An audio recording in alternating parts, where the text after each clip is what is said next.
Let me ask you something. Are you frustrated by your rental property? Do you hate the constant calls from your tenants and the issues that always seem to come up? Does it feel like no matter how much time and energy you devote to your rental, it never seems to make money? If this describes you, believe me, you are not alone. Thousands of landlords, including myself, have found themselves in the same position at one point or another in their investing journey. The important thing is to figure out why this is happening so that you can do better going forward. So, in this video, I'm going to cover the 3 main reasons landlords struggle to find success and what they should do differently in order to turn their losses into profits. So what's the first reason landlords fail? Well, it's important to remember that real estate, just like other investing strategies, needs to actually be profitable in order to be worthwhile. I know it sounds simple, and you may be saying to yourself, well, obviously, tell me something I don't know. But the true meaning of this point is lost on a lot of people.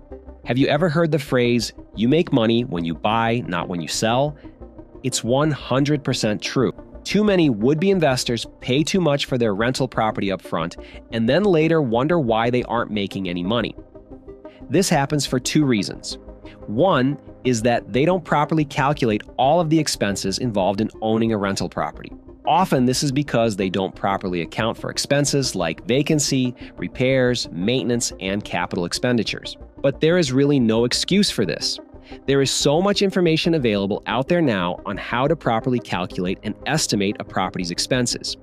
There are books, Facebook groups, blogs, YouTube videos, and entire websites like BiggerPockets dedicated to educating new investors.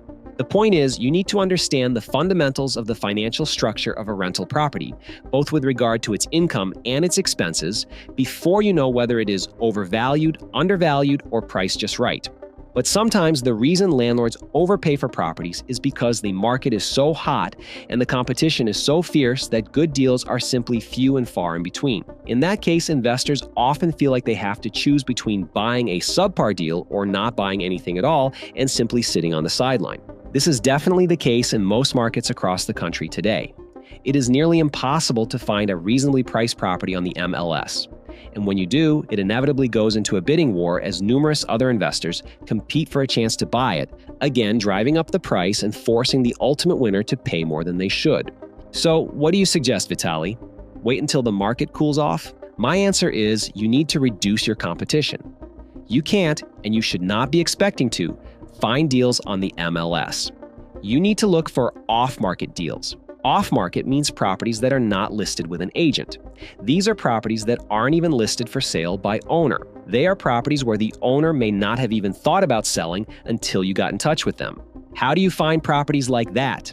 Well, there are, again, tons of resources online, on YouTube, and elsewhere. There are many databases that can provide you with an amazing amount of information on potential properties and potential sellers of those properties. One of those databases that I like and use all the time to find off-market deals is called PropStream. It has access to a large number of public records on all kinds of properties pretty much anywhere in the United States. It allows you to set a variety of search criteria to narrow down the types of properties and really the types of owners that may be willing to sell their property to you off-market. These are owners who maybe are tired landlords or they have some other need to sell their property quickly. The details of how to search for and reach out to them are beyond the scope of this video, but I'll put a link to PropStream in the description below and you can check it out for yourself. It is a paid service, but last time I checked, it did offer a 7-day free trial and you can sign up and test it out for yourself. Anyway, the point is, if you want to stop overpaying for properties, you need to put forth the effort into learning how to reduce your competition and find properties that others don't know about where you are dealing directly with sellers. Put in the time, invest in and level up your skills, and you will instantly improve the profitability of any properties you purchase going forward. Reason number 2 that landlords fail is they don't properly screen their tenants. This still amazes me to this day. I see this happen all the time. Landlords don't want to go through the process of thoroughly vetting prospective tenants because, let's face it, it is a huge pain in the ass. It requires effort and work. It's much easier to just accept the first person who responds to your ad with enough cash in hand and call it a day. But you have to resist this temptation. If there was ever a time to be more diligent and more vigilant with who you rent to, that time is now. Ever since the eviction bans that were instituted by governments across the country during the COVID-19 pandemic, the relationship between tenants and landlords has been fundamentally altered. Most municipalities permanently altered their laws to make it more difficult for landlords to enforce their rights if a tenant fails to pay rent or otherwise abide by the lease terms. The point is that you can't afford to be careless about who you rent to and how you pick your tenants. You need to use lease applications, proper background checks, and leases with every applicant and tenant you come in contact with. Two sites that provide excellent tenant screening services are RentPrep and EZLandlordForms.com. I reviewed RentPrep several times on my other YouTube channel called Succeed REI, and I recently did a review of EZLandlordForms on that channel as well. Both offer great tenant screening tools and a lot of free documents like rental applications, but EZLandlordForms actually goes a step further by also offering state-specific and legally compliant leases, which you can modify and tailor to your specific rental. I'll put links to my videos reviewing both of these sites, as well as my affiliate links, in the description below if you would like to check them out for yourself. Ultimately, it doesn't matter which site you use. The important thing is that you don't chance having your property occupied by a deadbeat tenant who knows how to game the system. Don't let yourself lose out on months or even years worth of rental revenue when you could have avoided it by performing proper due diligence. Screen your tenants to minimize this risk as much as possible. Third and last reason that landlords fail is that they forget to treat their rental property as a business.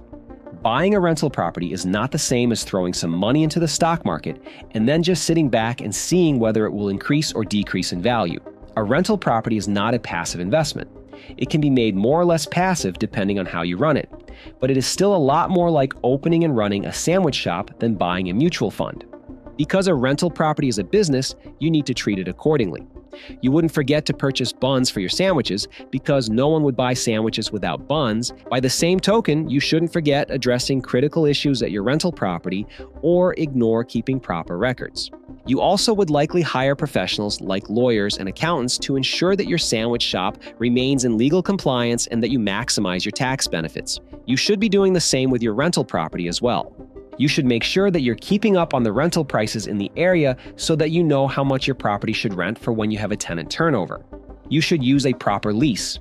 You should also know and comply with fair housing laws, provide your tenants with proper notices when necessary, and, most importantly, interact with your tenants in a professional manner. This doesn't mean that you should become best friends with your tenants or that you should be a jerk to them. It does mean that you should treat them with respect, but also be willing to be stern with them to hold them accountable when they fail to abide by the terms of the lease.